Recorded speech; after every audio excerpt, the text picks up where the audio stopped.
guys? Welcome to Live with Kyle and Hello. Alex. Hello, everybody.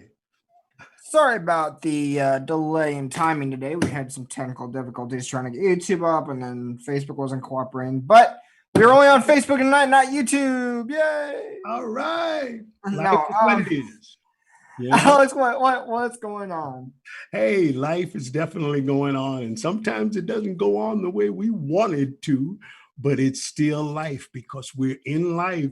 So life can still do what we want it to do or don't want it to do. But when we're not in life anymore, it's not going to be life anymore. There you go. Yeah. So speaking of life, what are we going through in our world today? Can you believe this? More coronavirus. Oh boy. Yeah. Oh, There's my. nothing else going. The whole country's Yeah, still shut that's the only thing. Oh, my kid in New York just he texted me and told me that Florida has now jumped up to number one now. We were number one with cases a day or so ago, but now I understand it's Florida. Yeah, Florida has knocked us You know, down. that's being number one in something. That's not something to be number one. That's not even something to be number 10 in. But you Go Arizona, right? absolutely. Yeah. But anyway, hey, our guest tonight. Oh man. Oh boy. Talk about circus. Yes. Oh boy. You know, this is the honest God truth. Our guest tonight has made me proud that people have called me a clown. I mean, I could not reach this caliber, but they call me a clown. I'm proud now because of our guest tonight. Tonight we have Bullseye the Clown. Hi, Hey. how are you, Bullseye? How are you? Oh, I'm good now, man. You my kind of guy tonight, buddy. I'm telling you, I've been called the clown. And Well, that's okay. But they call some people that shouldn't be clowns too, but we don't claim some of them. Never like you. I could never touch you in the clown department, you know? I don't know. Throw a big red nose on you, you'll be okay. Get you some bright red hair. Speaking of a red nose, this is the truth. I don't know. It was back in Los Angeles. I'm from Los Angeles, and there was some kind of commercial or something. I don't remember what it was, and they were giving out red noses. And I would walk around all day with my red nose, and I would go in the supermarket and talk to people and would play it really straight and just talk to people. Everybody would look at me, red nose, and you know it was on their mind. And a couple of people would say, "What are you doing with a red nose?" The red I'd be nose like, is wonderful. what happened to my nose? I didn't know I had a red nose. I didn't think about doing that. Yes, sir. Yeah, but anyway, glad you're here, man. Thank you so much. Thank you for inviting me. Yeah, absolutely, man. You know, so okay. I guess the obvious question here is, how did you become a clown? Oh boy, that's a long story. But we got a whole hour, right? Oh, hey, we'll take it. We'll do it. Yeah. Actually, when I was in school, when I was in college, I wanted to be a very serious actor. I wanted to be really serious and do like Shakespeare and things like that.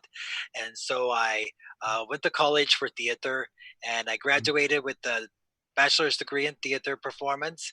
Mhm. And every time I wanted to be a serious actor, they always made me a comic character in every play that I was ever in. So I never got to do any serious acting. And then some of my friends said, "You know, you're funny. You should be a stand-up comedian." And I thought, oh, well, I don't know anything about being a stand-up comedian. So it was one day I was shopping in the bookstore and I saw a book that said "Stand-up Comedy, the book." So I thought, okay, I'll buy that book.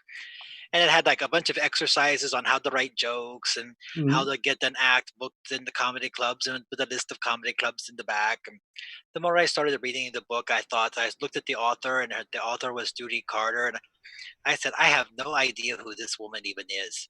Uh-uh. So there was a phone number in the back of the book. So I called the phone number in the back of the book and I said, "Hey, this Judy Carter that wrote this book, is she even funny?" And, and the person that on the other end of the phone says, "Yes, I'm funny. This is Judy Carter." And so I said, "Well, I want to see you perform somewhere. Are you coming to Ohio?" I lived in Ohio at that time. Mhm. And she said, "Well, as a matter of fact, I am coming to Ohio. And just to prove something to you, you are going to be my opening act. Ooh. You need to do the exercises in the book and write an act, and you're going to open for me in all 3 of my Ohio shows." And Oh, she said, wow. if it totally stinks the first night, then we'll go back to the hotel and we'll rewrite. And of course, the very first night it totally stunk. I mean, it was awful. Like the little crickets. So nobody laughed at all.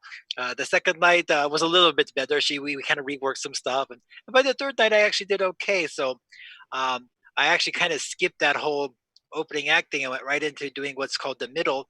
So when you go to a comedy club, you have the opener, then you have somebody who comes out and does like 20 minutes, and then you have the Yeah. headliner. And so I went right into doing like the 20-minute set. And so I did stand-up comedy for like 10 years. Wow. Wow. And so after that, I stopped doing stand-up because I just didn't, I don't know. I guess I was looking for something else. I was looking for something bigger, something not like more famous, anything like that, but something more personally fulfilling, and I couldn't find it. And so I just kind of stopped performing for a while and just got like a horrible job at the place that I won't say, like, but that rhymes with Amazon.com. And so I worked there for a while, and then my dad died in 2018. Uh-oh. And when my dad died, he'd never really traveled or went anywhere or did anything. So I figured what I was going to do with some of the money that he left me is I went on a clown trip. I'd never been a clown before, although I've been an actor and a comedian. I went on this clown trip with Patch Adams to Russia. So there was 35 clowns. We all got in the planes and flew to Russia. And so for 14 straight Wow. days, we were in Russia, and had to be in clown costume 24/7. We were not allowed to be out of our clown costume. And we went into like orphanages and children's hospitals and hospices and drug rehab centers and just all kinds of different places. Um, but we were always as a clown. So no matter where we went, even like to the store or to the restaurants, or we went to the Russian ballet. And of course, I had to go like this. So try not to draw attention to ourselves. And, it was really amazing. There was a lot of stuff that happened on that trip in Russia. That just really kind of, when I came home, I kept thinking about this whole clowning thing. And I'm like, it was amazing how just being silly and crazy when you're going into a hospital to make like a sick child happy for, however Right. many minutes that is. Yeah. I think that was that's kind of what it was that I was missing when I did stand up for all those years, was that, I guess, that one-on-one personal connection with somebody. And so that kind of kept eating at me once I got back. And so then I just slowly started to transform into the whole clown stuff and do more clowning events. And then when I was little, I was bullied as a kid. So then if you've watched any of my YouTube shows, you know that I do a YouTube show. I just started it. And it's called Bullseye on Bullying. And so we talk about bullying on every episode. And so I just kind of wanted to tie that in, even though it's something I never really wanted to talk about. But I figured, if you talk about it as a clown, it makes it a little easier to navigate and to get through. And if it helps somebody along the way, then that's what the point is. Oh, absolutely. There you go. Yeah. When you're talking about Russia, did you find it difficult to clown in Russia without knowing the languages? Sometimes, so you really learn to be like a physical a physical clown, because most of the times, it was really funny because the kids would come up to you and they'd be like, and we didn't know what we were talking about, so we would just kind of make up a language. We'd be like, oh, and then the kids would get mad at us and they'd be like, no, and then they would, and so we kept doing that like back and forth, and then finally the kids would get really frustrated and go, do you speak English? So I'd be like, yes, I did. You speak English too? It's like, why didn't you say so? We would save so much time. It's really interesting because I found that the kids could speak English more than the adults could speak English. Yeah. So it seems like the adults always spoke Russian, but the kids all knew English. So I guess that must be something that they teach most of the kids over there, is how to speak English in case they come over here or they encounter some clown who doesn't speak Russian. How did bullying What effect did that have on your personal and professional decisions? Uh, I would say, well, professionally, there was a lot of things that I probably would have tried or I would have done or auditions I would have gone on or things like that that I Mm, didn't because I just kind of thought, you know what, oh, you know, mm. my stepdad said I'm a loser, so I must be a loser, and so I'm not Oh, going to, yeah. things like that. So there were definitely some, and I guess I figure I probably should have been a lot further along in my career by now because I'm kind of old, but I'm not going to say Mm. how old I am. But I figure I should have been like a lot further ahead than where I am now. And I think a lot of that has to do with for a while I wasn't able to. I guess the word cope is not quite the word, but I wasn't able to quite cope with the things that happened to me whenever I was younger. It wasn't until somebody kind of explained it in a whole different way whenever I was a little older. I was kind of like, oh, that makes so much more sense. And, you know, like one of the things somebody told me was, when um, you're born with like two things. You're born with power and you're born with authority.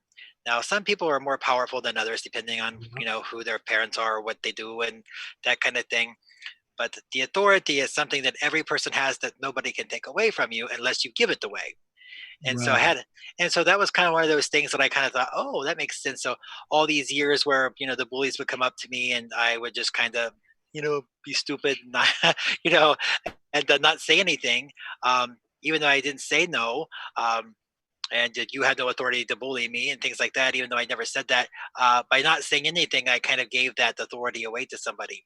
Right. So so now everybody thinks I'm mouthy, but I'm but I'm just trying to reclaim the authority that I gave away to people. So that's kind of one of the points I'm trying to make with my show, is telling people, stop focusing so much on what the bully does and focus more on what you want and what you believe in, and stand up for what you think is right.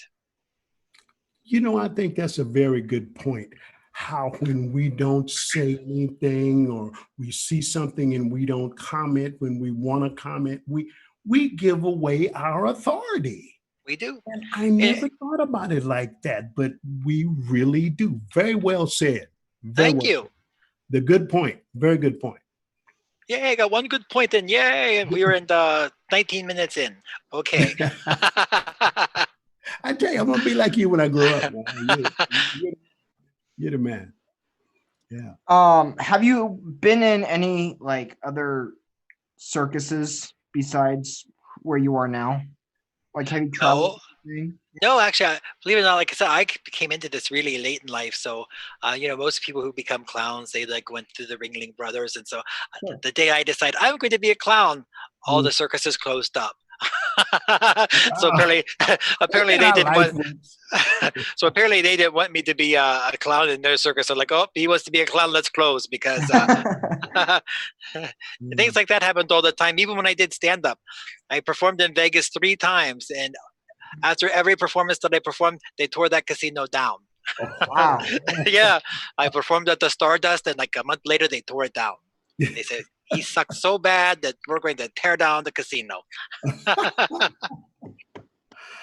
Oh my And then I gosh. did I think it was the Riviera was one that I performed at, and they tore that down. And I think the Wow. Aladdin, and the Aladdin is no longer there either. So there you go. Wow. What happened in Russia that made you want to continue clowning? A couple of things. One, the very first thing that I never really thought. Once I got back, I thought, okay, this is going to be just like one of those little silly things I do. I'm going to go be a clown for 2 weeks, and then come home, and then go back to Amazon or do something crazy like that. But when we were on the bus, we were in Moscow, and we were on the bus going to a place called Sergei Pusad, and we were going to, I think it was an orphanage up there. Mm. And we were stopped at a stoplight, and there was a bus stop right over to the right. And when I looked out, there was a little old lady who was holding a bag of groceries, and there was some other people that were around in the bus stop, but she seemed like she was all kind of by herself. And so I'm kind of like putting my nose up to the window, and I'm like waving at her. Mm. And so she waves back, and then I waved faster and with both hands, and then she did the same thing. And before long, every clown on the bus kind of figured out what I was doing. So they all turned to look. And when they all turned to look and we all waved at her, we started to pull off. And the old lady, she sat down and she started to cry. Now, Oh, I don't know why she started to cry or what was really going on with her life, but the way I kind of took it was, even though she was in a bus stop full of people, she seemed to be kind of like alone and by herself. right. And it was one of those instances where you kind of feel invisible, even though you're in a group of people. And for just that split second, she was seen by a bus full of clowns. And Mhm. so for that particular moment, so somebody finally saw her and got her and acknowledged that she existed. It's very much kind of like you see like some of the homeless here, here in Arizona, is how Yeah. many people walk by them on a daily basis but don't really Right. see that they're there. And so that was one of the things that really happened that kind of got to me, and I thought, oh, that's very interesting, and that's there's a lot of people out there. And so that's kind of what I started doing after the rest of that trip. Is even when we went to an orphanage and all the kids come rushing to you and they're all wanting to Right. like pull your nose, and you know I always tried to find the kid that was sitting by themselves and was Huh. afraid to interact, or either maybe they were bullied and so they didn't want to come over to the clowns, and so they just kind of sat up by themselves. And so I would always kind of go over and sit beside them, and then they would get really nervous, and then they would get up and they would move to another location, and then I would get up and go and move to another location. And and so that became my thing during that whole trip, was just going and trying to find those people who I felt seemed like they were isolated. And then the Right. other big thing that happened when I was in Russia was we went to a hospice. That's where it was just kind of like the hospices here, where there was like the old people. And so of course they said, you can go anywhere in this hospital you want, any room you can go into, except you can't go into that room down there on the right at the very last one. And of course, so my thought was, Yeah. well, You wanted to what go. is in that room? Why can't Yes. I go in there? I would Yes. like. You have to I, go now. that's right. So I'm like, what is in there that they don't want me to see? And so I thought, okay, well, I'll be okay, I'll be good, and I won't do it. So we went to all of the other rooms, and of course, we were playing. Like when the phone would ring, we'd pick up our chicken, hello, just be kind of stupid, do kind of stupid stuff, and so then we were all done, and everybody else was starting to head back to the bus, and I kept looking at that room, going, I wonder what is in that room. And Oh, so I knock on the door and nobody answers the door. So I slowly open the door, and I had like some bubbles with me, so I'm blowing bubbles, and I see like this old lady sitting in her bed over in the corner, and she looks over at me and she motions for me to come in, and so I ooh. go in. And apparently, what they found out later was that they called her Mount Saint Helena because she would get really mad and she would throw things and she would scream to get out. And Mm. but she did scream something when I first showed up, but I didn't. It was Russian, so I didn't know what she said. So I thought that meant hello. so, so I went in anyway. So I'm blowing the bubbles, and so I'm sitting on the bed. I'm trying to get her to blow the bubbles, and she try, blows like the bubbles, and she blows like one. And I said, no, no, you got to blow harder than that. You got to blow. And so I tried to explain to her how to blow the bubbles, and she did like maybe four. I said, no, no, you gotta really like breathe in and let it out. So she breathed in and she let it out. Her teeth flew clear across the room. So she busted out laughing. She's laughing so hard. And so I'm over there trying to find her teeth in the middle of this hospital room. And so I find her teeth and I'm like, I got them. And just as the time I said that, the nurse comes in and here I am standing here holding Holding this the woman's teeth teeth. And that lady says, what are you doing in this room? And she heard this lady with her laughing. And teeth. exactly, what are you doing with her teeth? Are you trying to steal her teeth? Oh, And oh yes, I'm a tooth thief. Um, yes. A tooth thief. that's hard to say 10 times fast. Um, and so she Uh, said she had never heard that woman laugh since she had been in yeah. that hospice. So that was like the first time. Of course, since it was hospice, I'm assuming now that the lady has passed on. But Yeah. at least I gave her like one very weird experience before she died. So um, Exactly. so those are the things that kind of happen that you to kind of haunt you when you come back. You kind of think, you know, hey, you might change somebody's life for just 10 minutes or 5 minutes or Exactly. however many minutes, but Yeah. um, that's what it's about, and it's not about being rich and famous, and it's not about reaching Right. millions and millions of people. It's just reaching that one. Yeah, that must be really, really gratifying, especially with to help the kids and people in hospices and hospitals that are dying or whatever, and you give them that joy that could be their last joy on earth.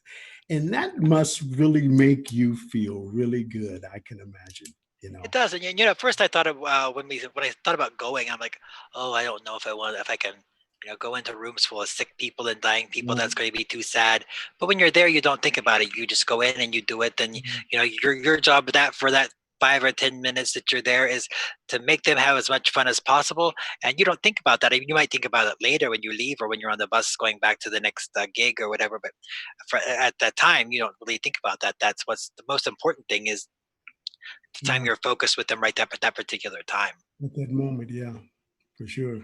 And that's why I'm kind of one of those weird clowns, and the fact that I don't do like children's birthday parties and I don't do stuff like that.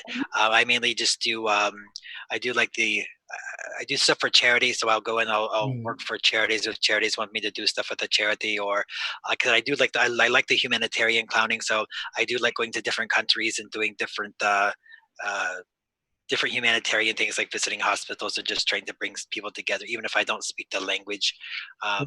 It's amazing what people will let a clown do that they wouldn't let other people do. So, yes. A lot of people are afraid of clowns. Oh yeah. Yeah. I mean, do you well, I'm sure everybody has their own reasoning, but why do you think that is? Like, why is people?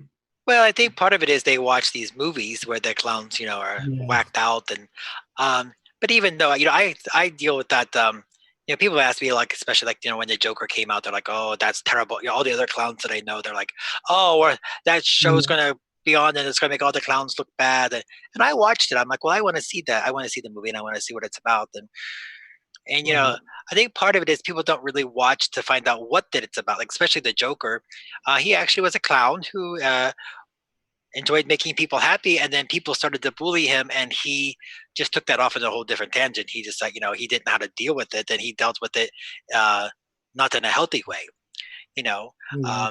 and so I mean I really got a lot out of that because as a youngster I was bullied, and then I kind of did stand-up comedy, and the Joker did stand-up comedy, and then he was trying to do clowning. And so actually I mean I think I probably got more out of it than most people did. But so I think that they kind of see that stuff, even like the movie It, which is is another movie that people talk about. Yes.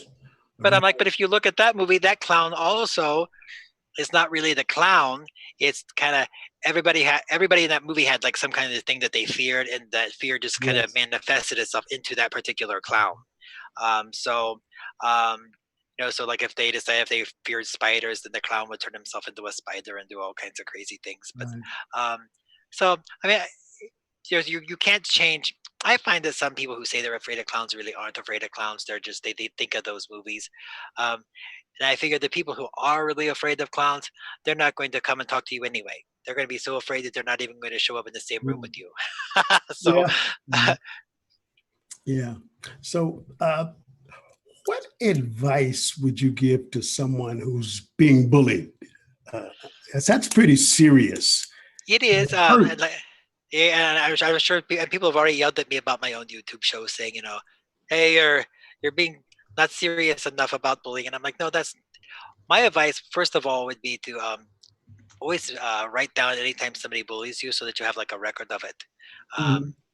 And I think the biggest misconception is, that everybody says, tell somebody you're being bullied, and I think that's a good thing to do. You should tell somebody that you're being bullied. But that also doesn't mean if you tell somebody that you're being bullied, that the bullying is going to stop. You assume that it's going to stop, but that, one is might tick the bully off even more, and then he's going to wait for you somewhere else and come up. And also, just because you tell a parent or a teacher, sometimes they don't listen. They, oh, that's just a phase he's going through, or just go the other direction, So my thing is always to write it down. If you can, go in another direction. Like, so if you know where the bully is going to be, try to avoid them, or get a friend, and always go with a friend, and go and travel in packs. That's what I always say. Bullies are really bullies are really chickens. Oh, because because they try to bully people, but they only want to bully you if you're by yourself. If you go and you have like 4 or 5 friends with you, they don't want to pick on 4 or 5 of your friends, so they'll kind of leave you alone if you kind of travel in a pack of people. I definitely wouldn't want to deal with that chicken. He looks pretty vicious With a there. chicken and a clown, right? chicken a clown. Yeah. What makes a clown a bullying expert? Well, what makes this clown a bullying expert is the fact that I was bullied as a kid, and I kind of figured out different ways of coping with that. One, I haven't killed anybody, so that's a good sign. and and I haven't gotten beat up too many times. So, but I learned early on, because I grew up not only being bullied in school, but I grew up with a stepfather who was an alcoholic, Oh, and so, and this is one thing I got flack for on my own show, because so I came up with this game. Every time that my stepdad would kind of go into a rage and he would come after me, so I would run to my room and I would lock my door, and I called this game "How to Keep a Drunk Busy." And the only reason I could say a drunk, because he was a drunk and he knew he was a drunk, and so that's what everybody said. Well, you can't call him that. That's like calling your bully names, and no, it's not, because he knew that's what he was. Anyway, so what I would do is I would lock the door, and then I would run over and I would open up my window, and then I would go back in and I would hide in the closet. And so when he finally got into the room, he would see in the room, he would see my window open. He would assume that I jumped out the window and went outside. So then he would go outside and he would go all over the countryside, because we lived out in the country, and he would go looking for me.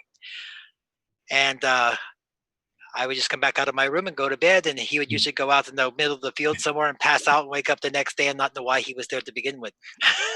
so so uh, so that was one of the things I try to tell kids. If you can redirect them when they're when a bully's coming at you, whether you ask them some kind of a weird question or make a joke or do something to redirect their attention, um, to let them forget what they were doing at that particular moment, that's always a good ploy too. So yeah. Oh, how did you make the leap from comedian, speaker, actor to being a clown?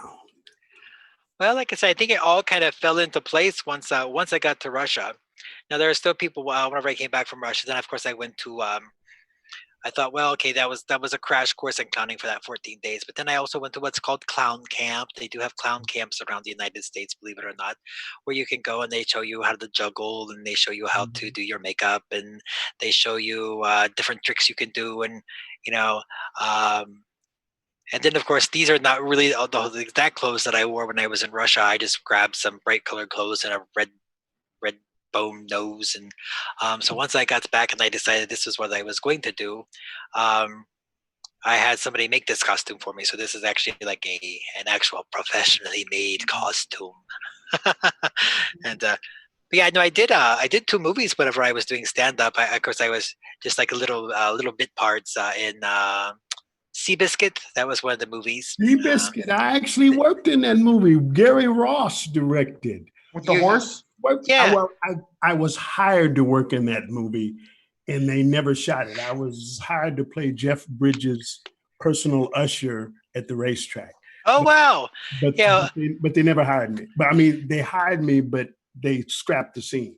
Oh well, yeah. Well, I was at that time I was doing stand up, and so all these big movies, when they have like big crowd scenes, they hire a stand up comic to kind of go in and keep like the crowd under control. Because as you know, just with doing any kind of show, you might film for 5 minutes, and then it takes you Yes.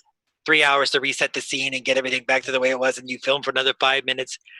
So this was at the Kentucky Derby racetrack, and then they redid the whole front of it, um, and so we were out there.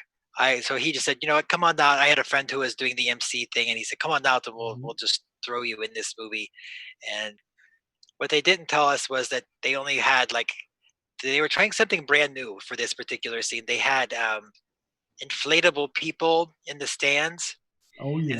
Instead of having a bunch of extras, they thought, well, we'll save money because we'll buy these inflatable people and we'll put them in the stands. Well, that day it was I don't know, it was like 10 degrees outside. It was really cold, and it was starting to snow flurry and doing all kinds of things. And So we'd be like filming in the middle of a scene, and then every so often, one of these people would kind of spring a leak. so, so we'd be kind of sitting there, and they'd be kind of, flattering about, and so they'd have to like restop and tape the people up, and then every once in a while, when the gust of wind would come, one would just go flying up out of these seats. So it was kind of like the rapture happened, and everybody else was left, and there was one person that went floating up into the ceiling. so The so rapture happens. so that was quite the experience on that movie. Yeah. So maybe you Mhm. should thank goodness that you didn't get in it, because Yeah. Yeah, well, Guys would have known each the other. rapture would have kind of scared me. then the other movie I did was it was a few years later. It was maybe, I don't know, was it 6 or 7 years ago?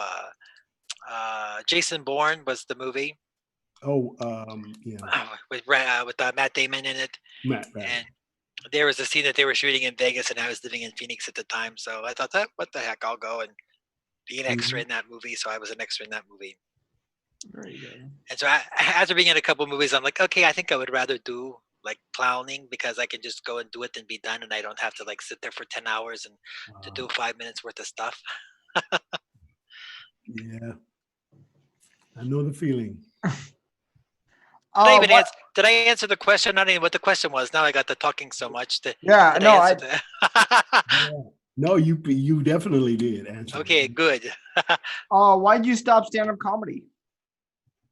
I stopped because I guess I was told, as I mentioned before, I wasn't being fulfilled. I guess there was something that very unfulfilling about making a bunch of drunk people laugh. So, and for the most part, I didn't get heckled too much. There was one time where I think I was in West Virginia, Charleston, West Virginia. I still remember this, and some of the people in the crowd said, "You suck! Get off stage! You're terrible!" And then there were some other groups people who were saying, "Shut up! He's funny. We like." So the crowd was like fighting with themselves. Like they would be yelling at one, and they'd be yelling. Of course, the whole time I'm standing up there trying to do a show, and you're hired to do, 20 minutes, 25 minutes, and you have to do that no matter what happens. So Right. otherwise they don't want to pay you. So finally I just had to say to the people who don't like me, if you don't like me, you better be quiet, because if you don't like me, I'm going to do this show 10 times slower. I'm going to go so slow, and you're going to be so bored. So you better shut up and laugh, because so after a while I'm like, oh, there's got to be more to life than making all these drunk people like me. So so that was the main reason that I gave it up, because I was kind of looking for something that was a little more spiritually fulfilling, I guess is the word I would like to say. Would you consider yourself as like a Ronald McDonald, or like just a regular, clown? Well, I think that I'm not an ordinary clown. That's what if you look at my Facebook, I say not an or even my website, Sure. no ordinary. And like I said, my whole thing is I don't like to do like the whole party thing. So but I do like the whole humanitarian thing, and that's kind of what I'm really getting into is next year I plan to go to the United Kingdom to do some clowning, and then also go to Peru. Patch Adams does a tour over in Peru where we go into like a little village and we help them rebuild villages, kind of like a Habitat for Humanity kind of thing. And then in the evenings we do like clown shows. So no, I wouldn't consider myself like to be like Ronald McDonald, even though I do like to eat Ronald McDonald's food. That is pretty good. And believe it or not, the weirdest thing about when we were in Russia, the fast food place that they had the most of was Kentucky Fried Chicken. Really? In Russia? I don't get that. But every corner there was like a KFC. Wow. Yeah. Rarely did I see a McDonald's. I saw like maybe one McDonald's and one Burger King, and everything else was KFC. Wow. I don't know. Well, hey, that's kind of unusual. I would have never thought that. Yeah. Of course, I didn't go eat the KFC, so I don't really know if it was chicken or what it was, but I didn't go in and check. What are some of the myths and misconceptions of being a clown? Well, I suppose one of the myths is that all clowns are happy all the time. I guess we're not happy all the time. But what I Cover found, it well, though. huh? You cover not being happy very well. Oh, I'm happy right now. um, Clowns do it in general, but you know, it's really interesting that and I think this is another thing that, because as you were talking about earlier, is um, when I went over to Russia, like I said, I thought it was just going to be okay. I'm going to go make a couple of kids happy and give them a Mhm. balloon and then give them a temporary tattoo and you know be done with it. Um, Yeah. but when I went over, I was still kind of, my dad had died, and so I guess I was a little sad about that. And I still had all that bullying stuff in the back of my head, and all of Right. a sudden, here you are, you're thrust into this situation where everybody sees you all the time, no matter where you go, you are seen. And so um, but you were so focused on everybody else and making everybody else happy that when we were done with that tour, it was just like, it was amazing. Like you kind of walked out, and I came off that tour, and I wasn't sad about anything really. It's like all that stuff that happened to me before I didn't really think about.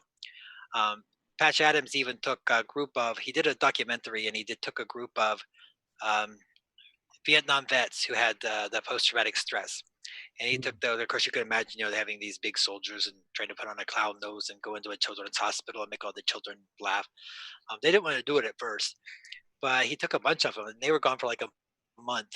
And every single one of them came back, and it virtually cured their depression that they had.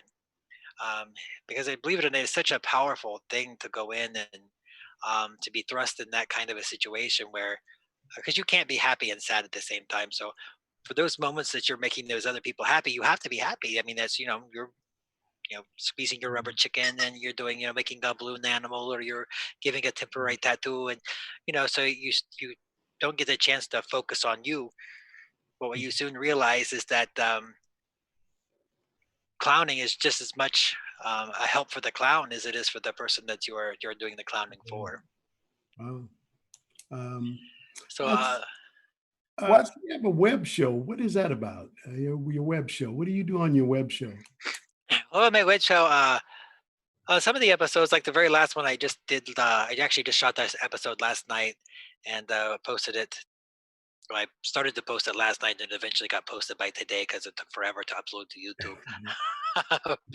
But on that one, I read a story. It was a book called "Don't Put Yourself Down in Circus Town," um, and the theme on that was, um, people don't realize that you can actually bully yourself. So basically, I'll either read stories that have to do with bullying, um, or I will talk about bullying, or if people write me like an email or send me notes and stuff, I'll answer those kind of notes, and I'll kind of address some stuff on bullying. So I see. we've talked about. Oh, somebody wrote in about their teacher. They thought their teacher was a bully because they had to make them stand in the corner because they were Oh, I talking see. in class and things like that. And so those are the things that and eventually I'm going to get into having some guests on my show who will, talk about their bullying experiences Great. once I once I figure out how to do all this stuff, because I see you guys Yes. do all this stuff and Yes. backstage, and I'm like, okay, I got to figure out a way to have a guest, but not do it live, so I can edit and. So I'm afraid to do this whole live thing. I had no idea what you were even going to ask me. I even came up with a whole book full of stuff in case you asked me a question, then I had no idea how to answer it. I'm like, well, I'll look in here and see if I can find an answer for it, because I hate to do live stuff. I like to be able to Yeah. stop and start and add it and pick it. Well, you just touched on something that I didn't know about that I would really like to know about, and hopefully other people would like to know about too. You said you can bully yourself? Yeah, that's what this book was about. Kind of like a Really? How do you do that? Yeah. Yeah. How in the world do you do How that? do you do that? well, as this is the book, you'll have to watch my show. Oh, No, okay, just okay. kidding. No, just I'm kidding. Right. No, um, It's called marketing, folks. I can understand. that's right. No. One of the things that this little book talked about was how a lot of people put themselves down. So they'll Oh, call I see. themselves name, and they'll put themselves down. And of course, we also know about the people who will cut themselves and things like that. Yes. Um, Yes. and even if you looked at it from even a different perspective too, um, when I was younger, I used to weigh like 315 pounds. So I mean, I used to be like Wow. really big. And so people kind of self-medicate with food as well. They can kind of bully themselves, or basically taking everybody's advice to heart, saying, you know, oh, they said I'm a loser, so I must be a loser, and I'm a loser, and I can't do anything right, and you know, um, and all of that stuff is just kind of a way to bully yourself. So that's kind of what this little episode was about. It was about um, things you can say to yourself to um, enhance your life and improve your life, and to make yourself feel better instead of always putting yourself down. Because that was kind of what this little story was about how everybody was at the circus, and the lion tamer couldn't tame the lions, and the lions would roll over and play dead instead of running through the hoop. And then he'd be like, I'm such a lousy, lion tamer. I can't tame a lion. They lay over and play dead. I quit. And, so that's kind of what this whole story was about. Oh, I see. Okay. What? And so we're going to cover throughout the course of this YouTube. Huh? Well, no, go ahead. I don't want to cut you off. So that's kind of what the whole YouTube show is going to be. So I want to try to cover the gamut of stuff like, cyberbullying and, things that people say to you online, and social bullying, such as, people trying to exclude you on purpose, and they spread rumors about you. And then, of course, the physical bullying, what to do if somebody's hitting you and that kind of thing. So that's kind of what we're, all those things that we're going to cover. Right. What's one thing that fires you up the most? The one thing that fires me up the most is injustice. That's what gets me going. I hate when people are wronged for no particular reason. And of course, we see a lot of that right now, right? I kind of understand that one. Yeah, no, that ticks me off. I mean, I watch the news I try not to watch the news because it really fires me up. I want to go and just shake some of those people. The news today. The news today is insane. Absolutely. Yeah, my mom will watch that news for like 6 hours straight. I watch it for about 5 minutes. And I'm like, okay, I've had enough of that. I'm like, nope, I'm just going to go play with my rubber chicken to make a balloon animal and say heck with the news. What do you think is the one thing that maybe I could do or people could do today that would make themselves happier? To do something good for someone else. I like you. Yep, that is what I suggest to anybody who even when people are bullied, I tell them, okay, somebody's mean to you. The first thing you should do before you even get mad or to go out and do something nice for someone else, because that way it'll help you forget what just happened to you. Yes, that's not really putting the bully in his place or anything like that, but that's not the point. The point is you need to be able to feel good about yourself. So if they say something bad about you, go do something good for somebody else. That's the one thing I would tell everybody to do. Wait, can I give you a virtual hug? Sure. I'll give you a virtual hug. Yeah, there you go. Okay. Yes. And somebody says, well, what good can I do for somebody else? Well, just walk out I think I mentioned it earlier. Oh, there are homeless on every street corner. Go out and do something nice for one of them. Give them $1, give them something to eat. Even better than that, sit down, shake their hand, say hello, and ask them what their name is. Because how many people don't even sit down and know the people's names that they see in front of the QT every single day? There you go. I grew up in Los Angeles, and when I was 12 or 13 years old, my friends and I, we would go into downtown Los Angeles, and the homeless would be down there. And I'm hanging out with my buddies, and I'm 12, 13 years old, and I would stop and talk to the homeless people. And my buddies are going, hey, Alex, come on, what are you doing talking to him? Or something like that. But you learn so much from these people. I'm 13 years old. Well, yeah, they didn't just realize. Yeah, you could learn. How did this person get like this? I could be told something that could help me later. That's why I try to tell Kyle at 21, listen to us older people. We can tell you. That's right. We've been where you're trying to get. But my dad used to always say, I'm at the time, say 50 years old or whatever, and I'm 12.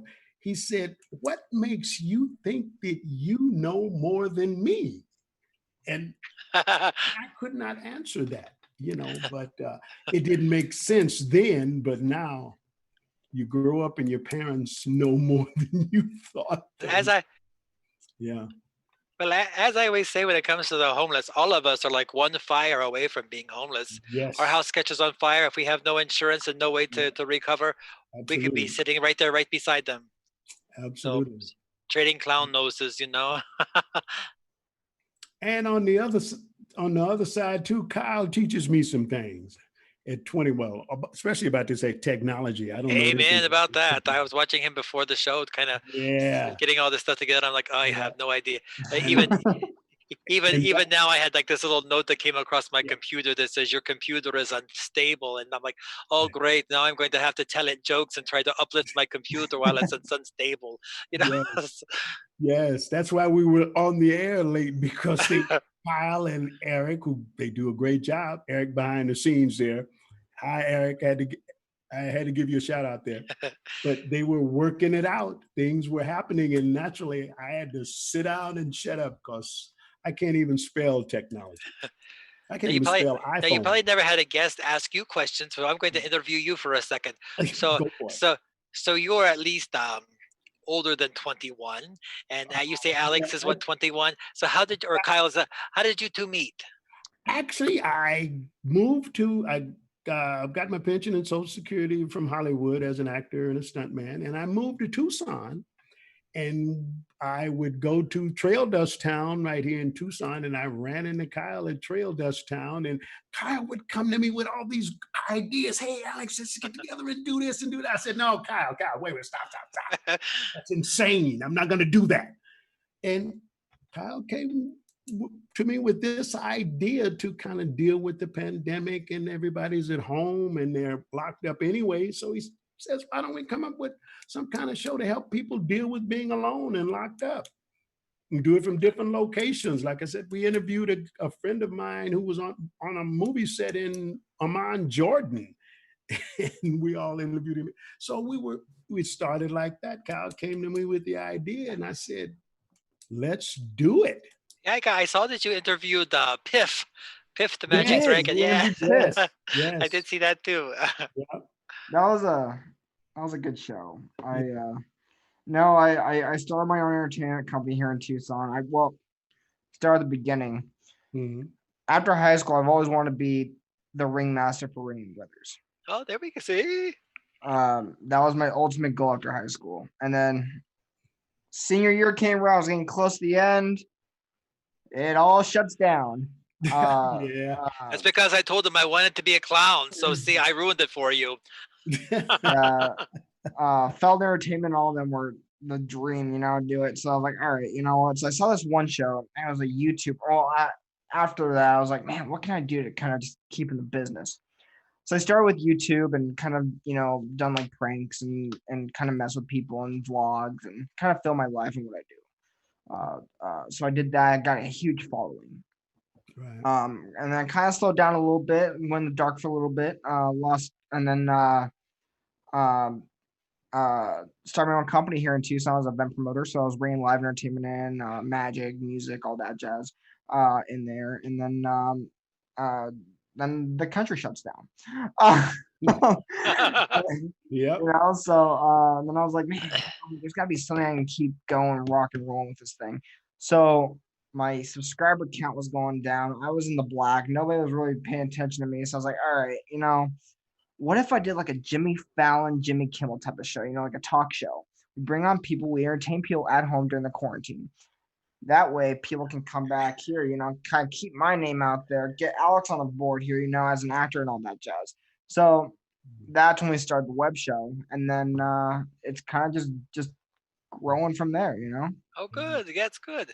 Yeah, I know. It's like I was trying to get to my YouTube channel to be like, youtube.com/Bullseye the Clown. And they said, oh, you have to have 100 subscribers first. And I'm like, holy moly, I have like 19.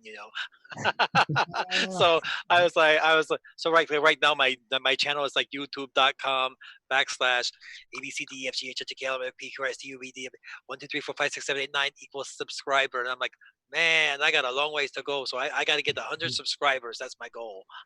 So I get my own name. Oh yeah. It's a hard business, and like this show, like the whole goal was, just keep it during the coronavirus, and it's Like taken off.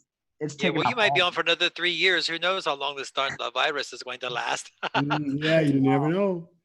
Yeah, the world will never go back the way it was. You know, it's. I pity the clown whose name is Corona the Clown. You know. Oh yeah. Really? I don't know if there's one named No, that or not. but I understand a lot of people are not drinking Corona beer now.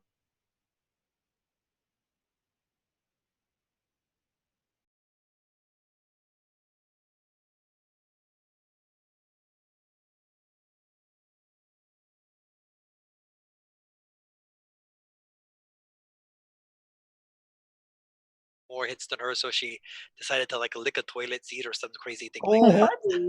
what? I don't know what her name was, so I don't even know if she's still alive now. But Yeah, That's yes. hilarious. Amazing. but look it up. I don't remember what her name was, but I'm sure you can find it on YouTube.